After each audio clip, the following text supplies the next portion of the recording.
Oke, kita cuci dulu ya.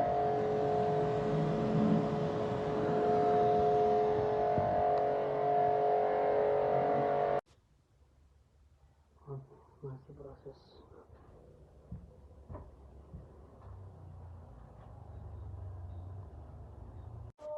Oke Pak, proses di vakum.